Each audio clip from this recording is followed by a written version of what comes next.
The morning of January 24, 2006 began like any other for Jennifer Kesse, a 24-year-old finance manager living in Orlando, Florida. A young woman whose life was defined by routine, ambition, and careful planning. Someone who had worked hard to build independence and stability. Someone who checked in with her loved ones, who followed patterns, who didn't simply vanish without explanation. It's a case that grips the imagination not just because of what is known, but because of what remains hidden in the shadows. And that is exactly why what happened next would become one of the most haunting and perplexing mysteries in modern American true crime history. Jennifer had just returned from a vacation to St. Croix with her boyfriend, Rob Allen. And by all accounts, her life was moving forward. She was thriving in her career at Westgate Resorts. She had recently purchased her condo at Mosaic at Millenia In Charleston-Morik, and a young South Asian woman was building the kind of life that reflected both and her discipline and her optimism. like the ongoing construction at her condo complex, the unfamiliar workers who came and went, the sense that her otherwise controlled environment had variables she could not fully account for. On the evening of January 23, Jennifer spoke with her family and her boyfriend. Conversations that seemed completely ordinary, nothing alarming, nothing that hinted at danger, and yet those would be among the last confirmed communications anyone would ever have with her. Because by the next morning, Jennifer was gone, and the timeline of her disappearance would become one of the most intensely scrutinized aspects of the case. It was a narrow window of time filled with silence and unanswered questions.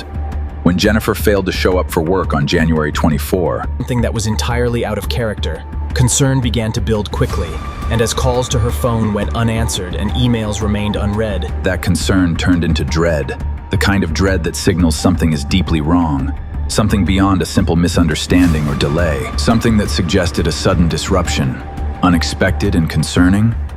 Her parents immediately sensed that this was not normal. A transcription captures the frantic conversation between the parents and the police officer, reflecting the urgency and distress described. Because from the very beginning, this case was marked by urgency on the part of the family and a frustrating lack of clarity in the evidence. Investigators quickly focused on Jennifer's condo, where they found no signs of forced entry, no indications of a struggle inside, suggesting that whatever happened likely occurred outside, perhaps in the parking lot, perhaps in those quiet early morning hours when visibility is low and witnesses are scarce. And this detail alone introduces a chilling possibility that Jennifer may have been targeted at the exact moment she stepped out of her home. Caught off guard in a space she believed was safe, her car, a black Chevy Malibu, became a central piece of the puzzle. When it was discovered 2 days later about a mile away at an apartment complex called Huntington on the Green, a discovery that should have provided answers but instead deepened the mystery. Because the car didn't appear abandoned in a chaotic or rushed manner. It appeared placed, almost deliberately, as if someone had taken care to distance it from the original location without drawing attention. And it was here that one of the most infamous elements of the case emerged. The surveillance footage, the video, captured by a security camera at the apartment complex, shows a single individual parking Jennifer's car and then walking away. A figure whose identity remains unknown. A person of interest, whose face is obscured in every frame by the vertical posts of a nearby fence. An almost surreal coincidence that has frustrated investigators and haunted viewers for years, because no matter how many times the footage is analyzed, enhanced, or re-examined, the result is the same. A faceless silhouette, a presence without identity. With estimates suggesting they may be between 5'3" and 5'5", but even this detail has not led to a definitive identification. And so the image remains one of the most eerie and iconic in true crime. A person caught on camera at a critical moment, yet completely shielded from recognition, as if hidden by design. The timeline suggests that Jennifer likely never made it to her car willingly. That something happened between her front door and her vehicle, a distance so short and yet so critical, and investigators have theorized that she may have been abducted quickly. Possibly by someone who had been watching her routine. Someone who knew when she would leave.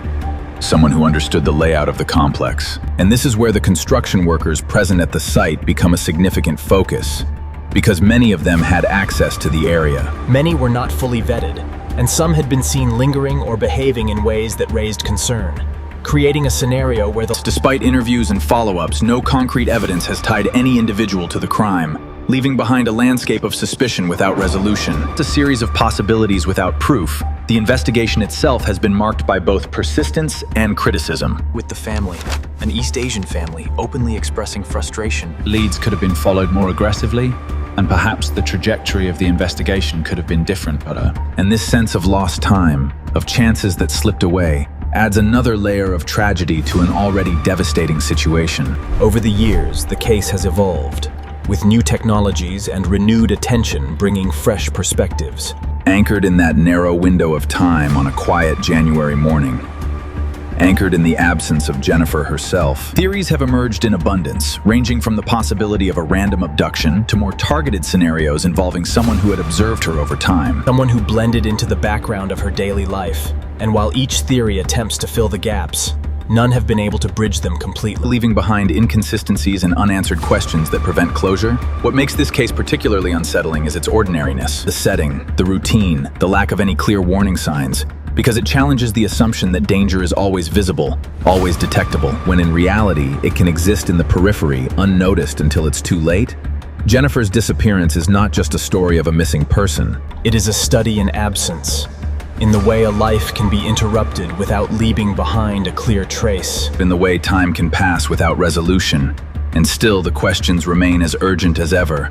Her parents have never stopped searching, never stopped advocating, transforming their grief into action, into awareness, into a relentless pursuit of truth that refuses to fade. And their efforts have kept Jennifer's story alive in the public consciousness, ensuring that it is not forgotten. The image of that surveillance footage continues to linger, a silent witness to an unknown act, a fragment of a story that refuses to be completed. And as years turn into decades, the hope remains that somewhere, in some overlooked detail, in some piece of information yet to surface, there lies the answer that will finally bring clarity to what happened on that morning.